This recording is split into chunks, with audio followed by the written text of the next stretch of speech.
Halo guys, kembali lagi bersama dengan gua Yedi Jaluhur di channel Anici Creative Media. Pada video kali ini gua mau membahas tentang foto wedding. Halo, siapa nih dari kalian yang mempunyai profesi wedding photographer atau paling nggak pernah merasakan menjadi freelance atau vendor wedding photographer? Kalian pasti familiar dengan hal yang akan aku jabarkan ini.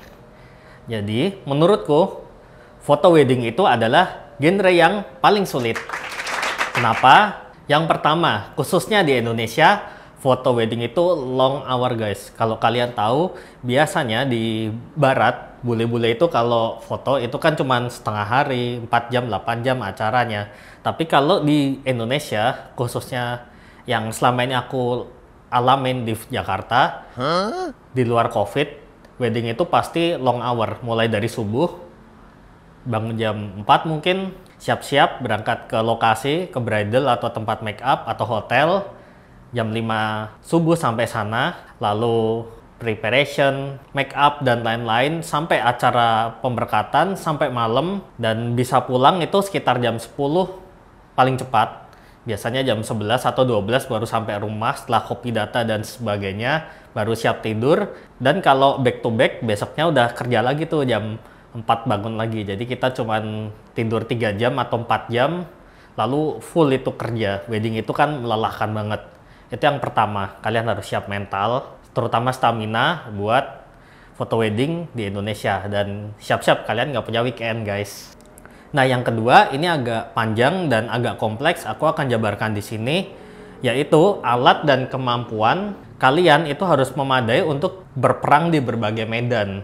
Karena kita tahu kalau foto wedding itu outdoor, indoor, dan segalanya tidak terduga, kita harus punya alat dan kemampuan yang memadai, dan pengalaman jam terbang itu yang paling penting sih di luar dua hal itu. Selain itu, foto wedding itu menggabungkan beberapa genre fotografi. Kalian setuju nggak nih? Ada setidaknya 4 genre fotografi yang kalian harus kuasai untuk kalian bisa menguasai satu wedding tersebut. Yang pertama, yaitu tentunya wedding itu adalah foto dokumentasi. Secara fundamental, foto wedding itu bisa dikategorikan dalam foto dokumentasi atau bisa juga masuk ranah jurnalisme, yaitu kita harus menangkap momen, dan itu sekali seumur hidup. Orang wedding kan at least kalau dia nggak cerai sampai mati pun kan itu sekali seumur hidup. Kalau dia cerai dan dia married lagi kan dengan yang orang pertama itu kan juga tetap aja sekali seumur hidup dong. Jadi itu adalah momen langka dan nggak bisa diulang. Hal ini itu membuat kemampuan kamera dan juga refleks kita itu sangat diuji dalam fotografer dokumentasi ini untuk menangkap momen. Jadi kayak kamera dengan autofocus yang cepat dan akurat, flash kalian harus siapin kalau kondisi sangat buruk, lensa fix bukaan lebar, dan jika momen tersebut terjadi di keadaan gelap, lalu lensa tele atau jarak jauh kalau momen tersebut berlangsung di kejauhan dan kalian tidak memungkinkan untuk maju ke lokasi tersebut. Selain lensa sama flash, jangan lupa juga kayak jenis memory card yang digunakan tuh harus bagus dan reliable. Lalu kemampuan dual slot di kamera itu sangat kepake banget kalau buat wedding karena momen kan. Terus kamera backup itu juga penting banget. Kalau kamera utama kita sewaktu-waktu trouble, kita kan nggak mungkin perbaikin kamera dulu atau pulang ngambil kamera atau pulang pinjam kamera, kan nggak mungkin. Makanya harus punya kamera backup, dan kamera yang kalian pakai juga harus bisa perang dan nggak rusak seperti itu. Baterai cadangan itu juga penting. Pasti dalam seharian itu satu baterai nggak cukup, minimal 2. Itu kalau udah kamera irit banget, apalagi mirrorless sekarang yang makin boros kameranya, itu mungkin butuh 3, 4, atau 5. Terus tentunya momen tersebut itu kan juga bisa berlangsung di kondisi cuaca yang tidak terduga. Bisa juga seperti hujan atau panas berjam-jam. Itu aku pernah ngalamin hujan-hujan, harus sambil hujan sambil motret. Terus dijemur di panas. Kamera harus, waktu itu video harus ditaruh di tripod. Panasnya terik Jakarta, tahu kan seperti apa. Kamera harus ditaruh di situ beberapa menit sampai jam. Itu kamera kalian juga harus siap berarti untuk bertempur, dan itu adalah baru tantangan genre foto dokumentasi. Masih ada 3. Yang kedua, yaitu foto portrait. Dalam dokumentasi wedding, kemampuan kita buat bisa bikin foto portrait, khususnya bride dan groom, baik itu foto sendiri maupun couple, itu sangat diperlukan guys. Karena ini memang acara milik mereka kan, jadi kemampuan komunikasi kita dengan klien kita, atau dengan WO, atau dengan tantenya, mak-maknya yang sering rempong, seperti itu, di acara wedding itu sangat dibutuhkan.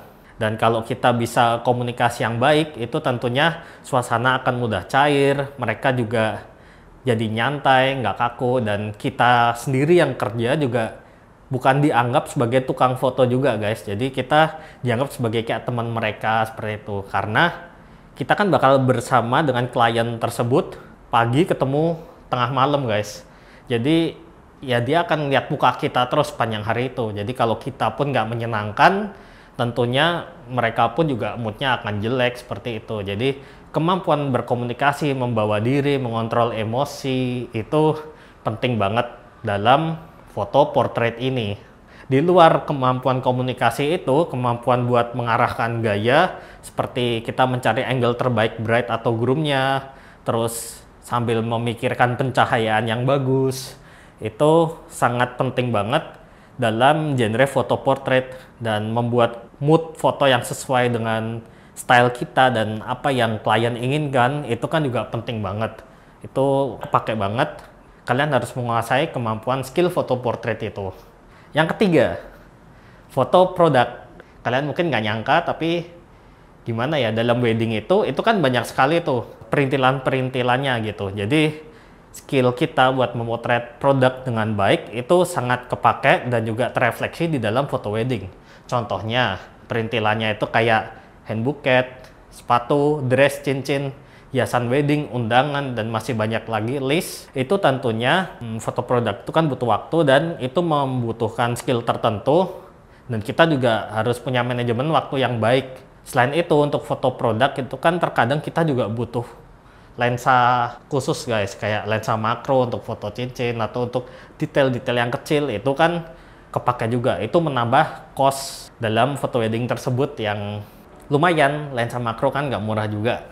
Terus yang keempat, yaitu foto landscape dan arsitektur. Mengapa ini kepake? Jadi gini guys, tidak bisa dipungkiri kan, di beberapa scene, terutama foto wedding, di lokasi yang bagus, kayak pinggir pantai, gedung-gedung mewah, atau tempat-tempat estetik, itu kan kita nggak hanya memotret pengantin tersebut, tapi dalam foto tersebut kita juga harus menceritakan di mana pengantin tersebut berada, dan pada momen apa, dan di lokasi mana. Itu sangat penting. Jadi selain portrait yang kayak medium shot atau full body, itu foto landscape dengan bride and groom atau suasana weddingnya cuman sekelumit aja kecil, menunjukkan suasana landscape-nya, jadi lebih ke landscape-nya atau arsitekturnya, itu sangat diperlukan skill kita.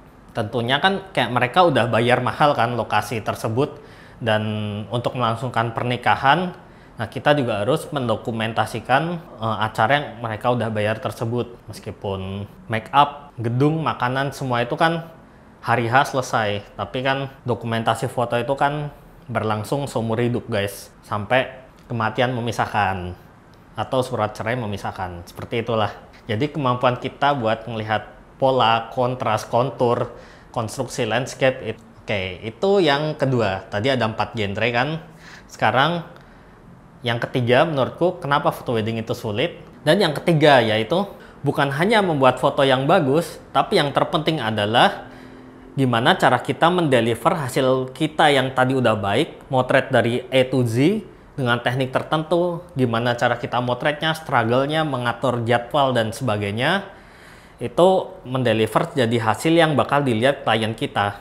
Jadi selain foto sehari yang melelahkan, jangan lupa, meskipun vendor lain itu udah selesai tanggung jawab mereka, tanggung jawab fotografer itu baru 50%. Sisanya dari ribuan foto yang kita dan tim ambil, setelah di copy kan, itu kita harus menyeleksi foto tersebut lagi di rumah, hari berbeda tentunya.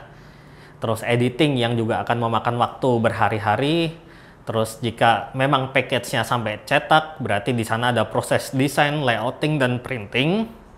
Dan ini juga masih di luar revisi-revisi yang mungkin klien akan berikan ke kita. Tentunya hal itu akan memakan waktu yang lebih lama dari hari H fotografi itu sendiri. Jadi meskipun motretnya udah sehari full, editing dan sisanya itu bisa 3-4 hari atau lebih.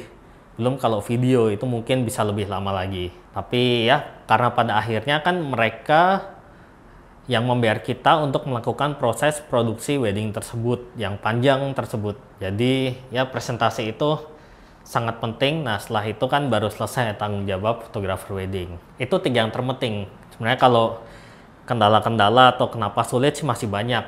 Ada cara nego dengan klien, cara nagih bayarnya gimana. Belum di hari H terkadang kita harus jadi WO.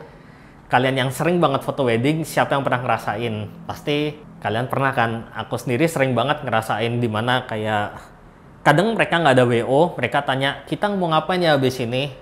Kadang-kadang ada WO juga, tapi WO-nya kelihatan nggak kerja, jadi gimana pun tetap kita yang mengarahkan prosesi pengantin tersebut. Itu juga kendala lagi, jadi banyak sekali kendalanya. Apakah kalian masih tertarik mau jadi fotografer wedding? Yang penting terus berkarya, terus jepret, tetap cuan yang penting, dan terpercaya, terpercaya, terpercaya, mantap.